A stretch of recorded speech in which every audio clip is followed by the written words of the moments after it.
Have you ever had that heart-stopping moment when you realize you've sent a text to the wrong person? Now imagine that text was about your boss, and you accidentally sent it to your boss. If you've ever experienced that stomach-dropping feeling, hit that like button right now and subscribe to see more stories that will make you feel better about your own embarrassing mom. Marcus Chen stared at his phone in horror, the blood draining from his face as realization dawned. The text he just sent, "My boss is so hot I can barely focus in meetings," hadn't gone to his best friend Dave. Instead, it had gone to the very subject of his message, Victoria Reyes, his direct supervisor at Horizon Marketing. "No, no, no," he whispered, frantically tapping at his screen as if he could somehow reach through the digital ether and pull the message back. But the dreaded read receipt appeared beneath his text, confirming his worst nightmare. Victoria had seen it. Marcus slumped against his kitchen counter, running a hand through his disheveled hair.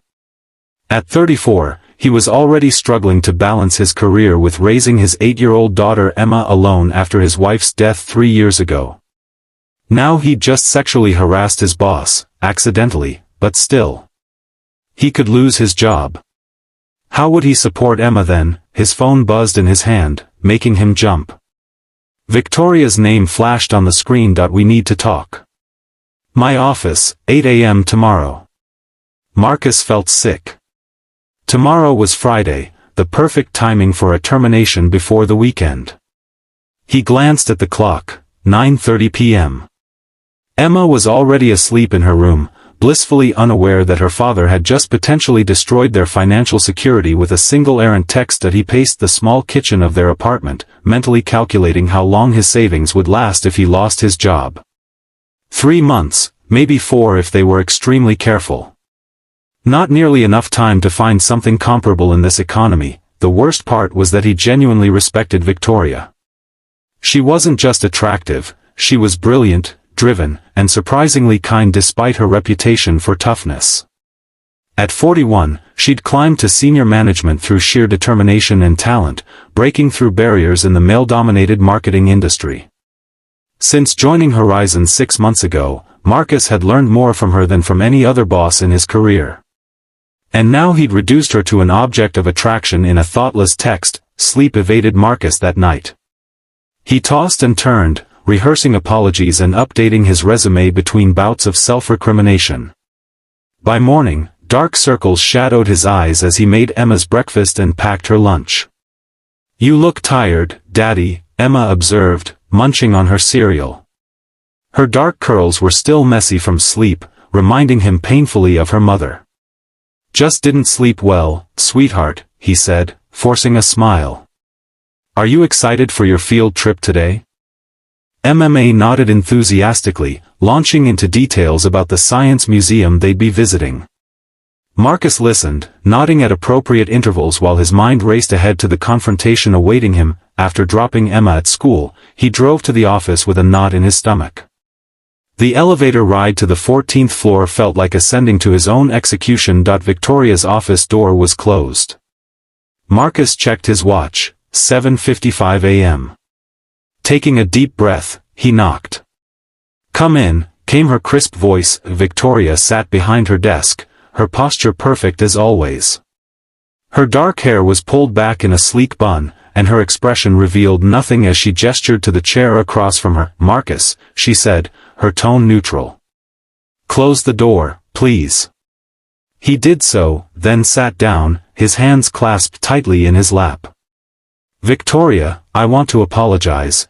She held up a hand, stopping him. "Before you continue, I need to ask, was that text meant for me?"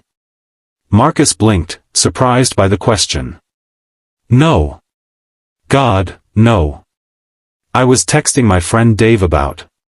He trailed off, realizing any explanation would only dig him deeper. "About me," she finished for him, her dark eyes studying him intently. "Yes," he admitted, his face burning. "It was completely inappropriate and unprofessional. I have no excuse.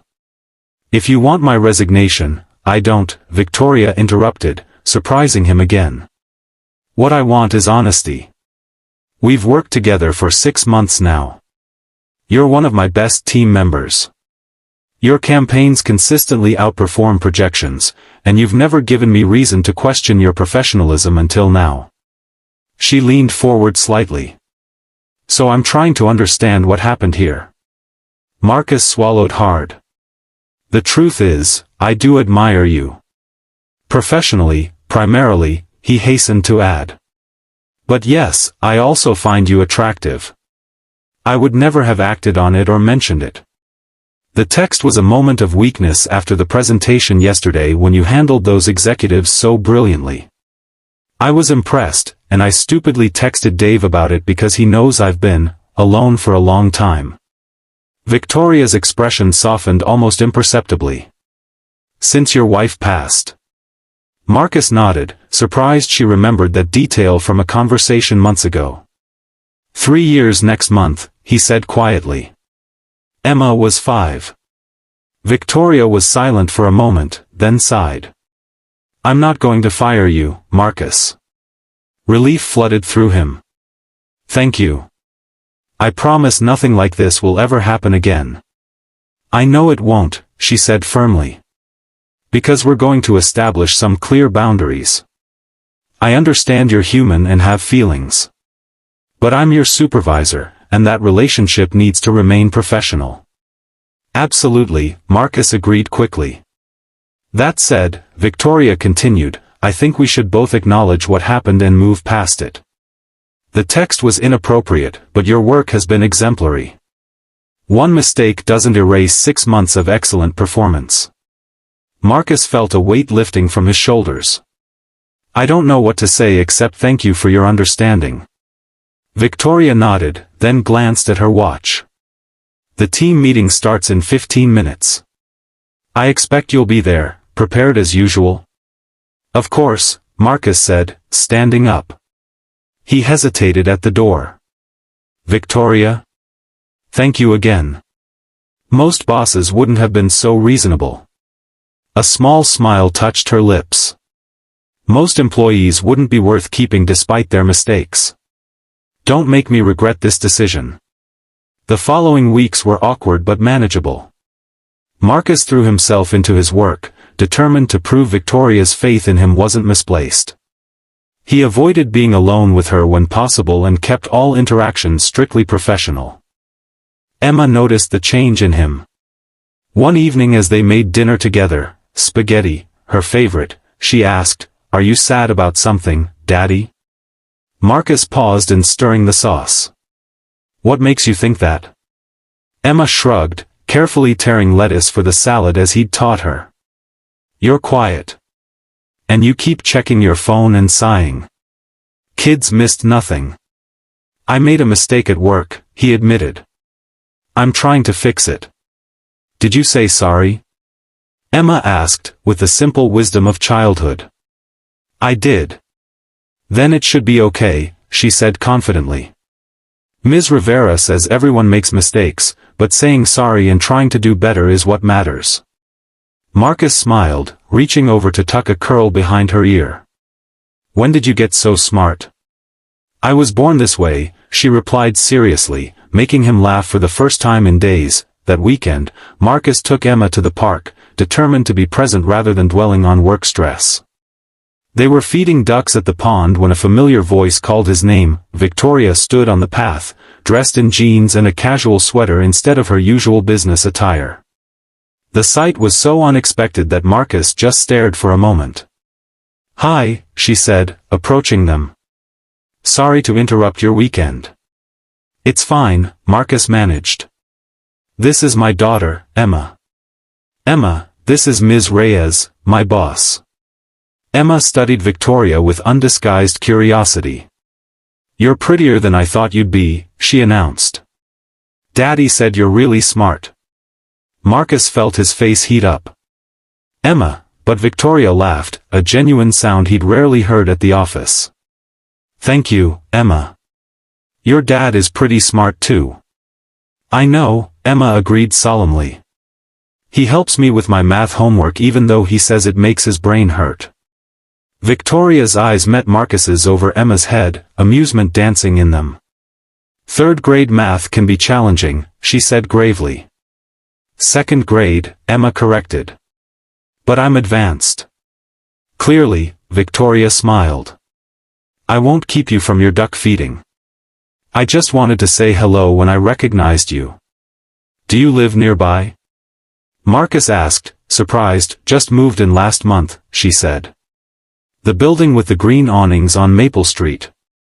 That's only 3 blocks from us, Emma informed her. An awkward silence fell. Victoria glanced at her watch. Well, I should get going. I have errands to run. We're going for ice cream after this, Emma said. You could come if you want. Emma, Marcus said gently. Ms. Reyes probably has plans. Victoria hesitated, then surprised him by saying, actually, ice cream sounds nice. If you're sure I'm not intruding.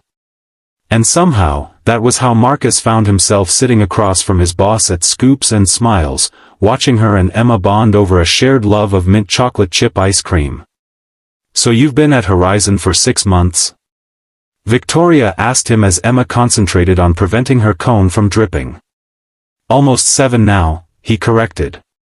It's been educational. A smile tugged at her lips.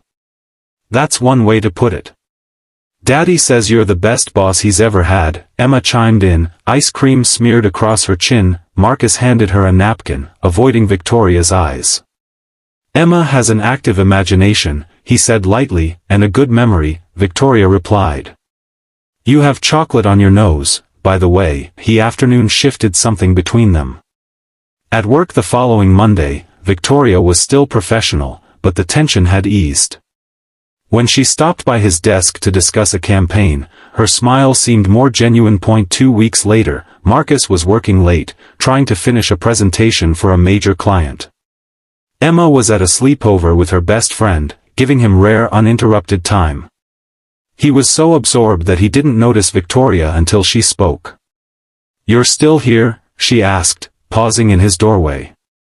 It's almost 9. Marcus looked up, blinking tired eyes. Emma's at a friend's house. Thought I'd take advantage of the quiet. Victoria nodded, then surprised him by entering his office and sitting down. How is she doing? Emma, I mean. She's good, Marcus said, setting aside his work. She asked about you the other day, actually. Wanted to know if we could all get ice cream again sometime. Victoria smiled. She's a special kid. She is, Marcus agreed, pride evident in his voice. She's had to grow up faster than I would have liked after her mom died, but she's resilient. Like her father, Victoria observed quietly. Their eyes met, and something unspoken passed between them. Victoria was the first to look away. I should let you get back to work, she said, standing. Actually, Marcus found himself saying, I could use a break. And some coffee. The break room's still open if you want to join me. It became a pattern over the following weeks, late evening conversations over coffee when they were the last ones in the office. They talked about work at first, then gradually about other things, books they'd read, places they'd traveled, the challenges of their respective paths to their current positions. Victoria rarely spoke of her personal life, but one evening she mentioned a failed marriage in her early 30s. He couldn't handle my ambition, she said simply. Wanted me to be content with less so he could feel like more. Marcus nodded. Some people need to dim your light to feel brighter themselves. Poetic, she said with a small smile. Is that why you haven't dated since your wife died? Afraid of someone dimming your light? The question caught him off guard. No, he said after a moment. I just haven't found the right balance. Being a single dad and having a career is hard enough. Dating seemed like one plate too many to spin. Victoria studied him thoughtfully. Emma would probably like having someone else in your lives. Maybe, Marcus agreed. But it would have to be the right person. Someone who understands that Emma will always come first. Their eyes met again, and this time neither looked away immediately. The moment stretched between them, full of unspoken possibilities. Then Victoria's phone buzzed, breaking the spell. She checked it and sighed. Client emergency in Tokyo. I need to take this. Of course, Marcus said, gathering his empty coffee cup. I should head home anyway. The sitter charges extra after midnight. As they walked to the elevator together, Victoria said casually, the company picnic is this Saturday. Are you bringing Emma? Planning to, Marcus replied. She's excited about the face painting. Victoria nodded. Good. I'd like to see her again. The admission hung in the air between them as they rode the elevator down in companionable silence. The company picnic was held in a sprawling park with activities for employees' families. Emma raced from one attraction to another, her face painted like a butterfly, while Marcus tried to keep up. Your daughter has endless energy, Victoria commented, appearing beside him as Emma joined a group of children playing tag. Tell me about it, Marcus laughed. I'll be asleep by 8 tonight. Victoria looked different today, more relaxed in casual clothes, her hair loose around her shoulders. Several employees had done double takes seeing their normally formal boss in jeans and a t-shirt. They watched Emma play for a while, then Victoria said, would you like to get some lunch? The catering table is set up. They filled plates and found a quiet spot under a tree, away from the main crowd. As they ate, Victoria asked about Emma's school, her friends, her interests. Marcus found himself talking more than he had in years, surprised by Victoria's genuine interest. You're good with her, he observed when Emma came running over, only to be patiently helped by Victoria when she spilled her drink. Victoria shrugged, but he caught the pleased look in her eyes. Kids are easier than executives. They tell you exactly what they're thinking. Speaking of which, Emma announced, flopping down beside them, I think you should come over for dinner sometime, Ms. Reyes. Daddy makes really good lasagna. Marcus choked on his drink. Emma. What? She asked innocently. You said we should invite friends over more often. And Ms. Reyes is your friend, right? Victoria's eyes danced with amusement. I'd like that, Emma. If your dad is okay with it. On the spot, Marcus could only nod. Sure. Maybe next weekend, so Victoria came to dinner the following Saturday. She arrived with a bottle of wine for the adults and a book for Emma, a collection of stories about women scientists that immediately captivated the girl. Dinner was surprisingly comfortable. Victoria helped Emma set the table while Marcus finished cooking, and the conversation flowed easily throughout the meal. After dinner, Emma insisted on showing Victoria her room, proudly displaying her collection of rocks and minerals. She wants to be a geologist, Marcus explained when they returned to the living room. Or an astronaut. Or possibly a veterinarian who specializes in dinosaurs. Ambitious, Victoria smiled. I wanted to be a firefighter ballerina at her age. The evening stretched on pleasantly. After Emma went to bed, Marcus and Victoria talked for hours, discovering shared tastes in music and films. It was nearly midnight when Victoria finally glanced at her watch and sighed. I should go, she said reluctantly. Early meeting on Monday. At the door, there was a moment of awkwardness. Marcus wasn't sure if he should shake her hand, hug her, or simply say goodnight. Victoria solved the dilemma by leaning in and kissing his cheek. Thank you for dinner, she said softly. It's been a long time since I enjoyed an evening so much. After she left, Marcus touched his cheek where her lips had been, feeling like a teenager again. This was dangerous territory, she was still his boss. But something had shifted between them, moving beyond professional respect into something more complex. The following weeks brought more dinners, sometimes at his apartment, sometimes at restaurants with Emma in tow. They were careful at work, maintaining professional boundaries, but after hours they were gradually becoming something more than colleagues or even friends. One evening, after Emma had gone to bed, they sat on Marcus's small balcony, sharing the last of a bottle of wine. Can I ask you something personal? Victoria said, her voice quiet in the night air. Of course. Are you happy, Marcus? With your life as it is? He considered the question seriously. I'm happier than I was a year ago, he. Hashtag a single dad meant to text his friend. But sent, my boss is so hot, to his boss instead, part 2. I'm happier than I was a year ago, he said finally. After Layla died, I didn't think I'd ever feel normal again. Everything was just about surviving, getting through each day for Emma's sake. But lately. He looked at Victoria, his eyes sincere. Lately I've started to remember what it feels like to want more than just survival. Victoria's expression softened. I understand that. After my divorce, I threw myself into work. It was easier than admitting how lonely I was. And now? Marcus asked quietly. She met his gaze steadily.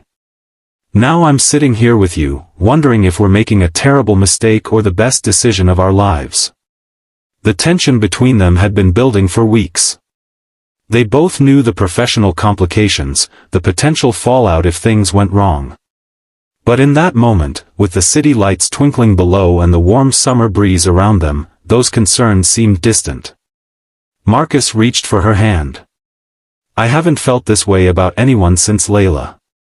It terrifies me. I know, Victoria whispered. I'm scared too. Their first kiss was tentative, a gentle exploration of new territory.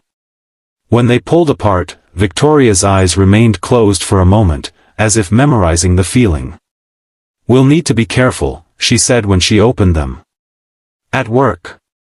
I know, Marcus agreed. We can keep it professional there. No one needs to know until we figure this out ourselves. Victoria nodded, then smiled. Emma already knows, though, doesn't she? Marcus laughed softly. Emma knew before either of us did, I think. Their relationship developed slowly, both of them cautious about disrupting the delicate balance they'd found. At work, they maintained their professional roles. After hours, they were building something neither had expected to find. Emma was thrilled. She adored Victoria, soaking up the female attention she'd missed since losing her mother. Victoria, for her part, approached the relationship with Emma carefully, never trying to replace Layla but offering her own form of support and affection. 3 months after that first kiss, Victoria was offered a promotion, to executive director, overseeing multiple departments. The position would mean Marcus would no longer report directly to her, removing the professional conflict in their relationship. The night she got the offer, they celebrated at her apartment, after Emma had been tucked in at home with a trusted sitter. This changes everything, Marcus said, raising his glass to hers. Congratulations. You deserve it. Victoria clinked her glass against his. It does change things, she agreed. In more ways than one. She set down her glass and took his hands. Marcus, these past months have been unexpected. I wasn't looking for this, for you or Emma. But now I can't imagine my life without either of you. Marcus felt his heart race. What are you saying? I'm saying I love you, Victoria said simply. Both of you. And I want to see where this goes without hiding or worrying about company politics. Marcus pulled her close. I love you too. And Emma adores you. Victoria rested her head against his chest. I never thought I'd want a family. My career was everything. But you two have shown me what I was missing. We're not exactly a conventional family, Marcus pointed out. No, Victoria agreed with a smile. We're better. 6 months later, Marcus stood in his kitchen, smiling at his phone. This time, he was very careful about who he was texting. My fiancé is so hot, he typed to Dave. Still can't believe she said yes. His phone buzzed with a reply, but not from Dave. It was Victoria. Wrong number again, Mr. Chen. Some things never change. Winking face, love you too. See you and Emma at home soon. Marcus laughed, shaking his head at the cosmic irony. One mistaken text had changed the course of his life, bringing him from embarrassment to happiness, from loneliness to love. When Victoria arrived home, their home now, Emma ran to greet her with a hug while Marcus watched from the doorway, his heart full. "Ready for dinner?" he asked as Victoria kissed him hello. "Always," she replied, her eyes warm with love. "I'm ready for everything with you too." If you enjoyed this heartwarming story about how one embarrassing mistake led to unexpected love, hit that like button and subscribe for more emotional stories that will leave you believing in second chances. Sometimes our biggest mistakes lead to our greatest happiness. Share in the comments if you've ever had a text mishap that turned out better than expected.